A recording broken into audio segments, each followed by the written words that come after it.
Welcome to Blowback Rifle, everyone. I'm Jake, and today we're going to talk about the 5 things you need to know when you buy your first gas rifle. Number 1, when you buy your first gas rifle, go ahead and make sure this is actually the gun you want to buy.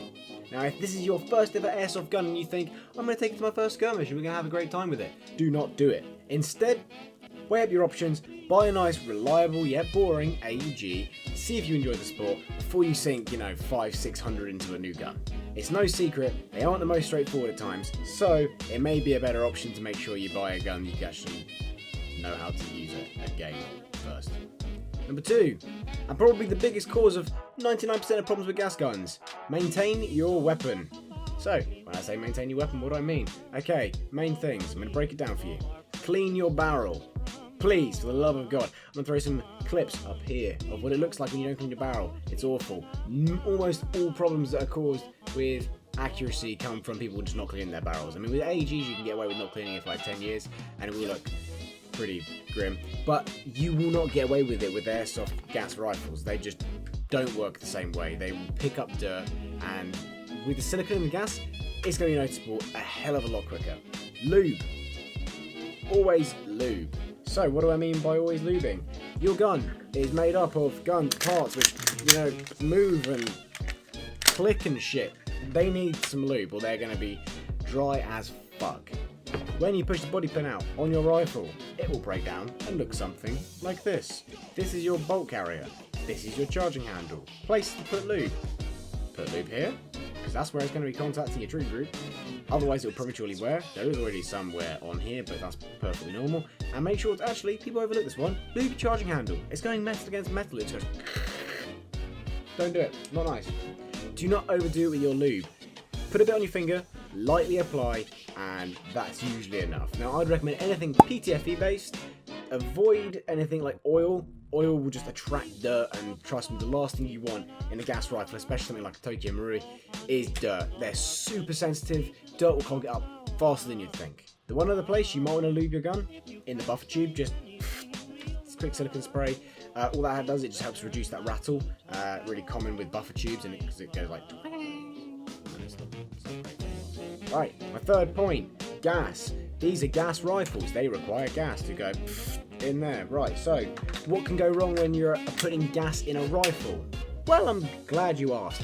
When you're putting gas into a gas magazine, they have a reservoir. It has a limited capacity, which means that it's quite easy to overfill. Now, Tokyo Marui were really clever and decided to install these fill valves, which mean you cannot overfill them.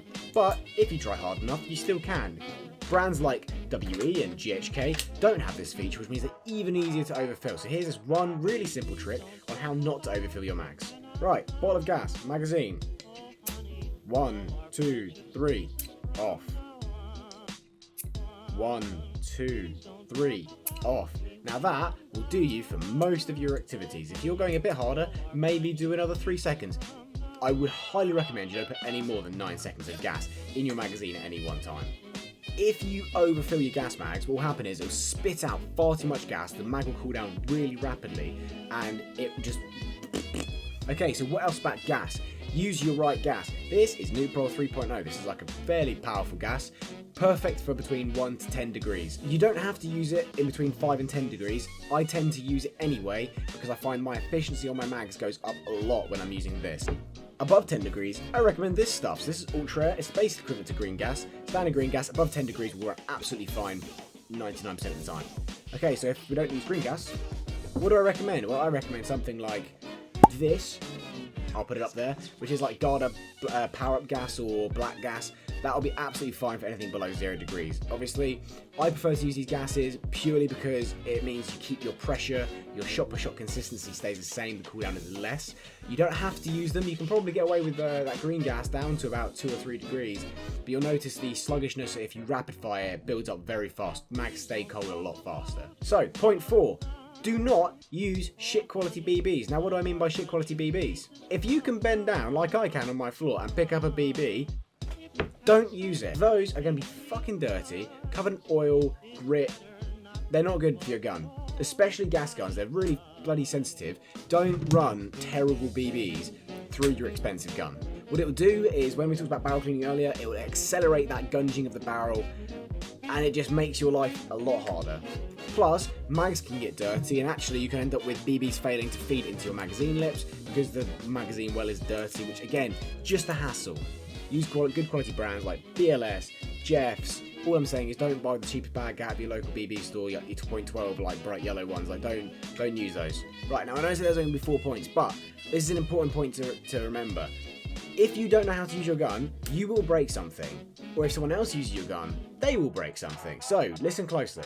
Gas gun, this is how we load them, everyone. Basic firing and manual operations for this rifle. First, make sure your gun is clear. I know this is clear. If you don't know if it's clear, great tip. Open up the bolt, lock it back, point it at the sky, and see if any light's coming down the barrel. If it is, great. If it's not, then it's loaded, okay? So don't fucking ram another mag in there. If it is loaded, do you know what you do? You release the bolt forward again, you put a mag in, and you're ready to go. The gun is now loaded, okay? But if, like me, your gun isn't loaded, here's what you want to do. Get your magazine, put the magazine in, release the bolt catch.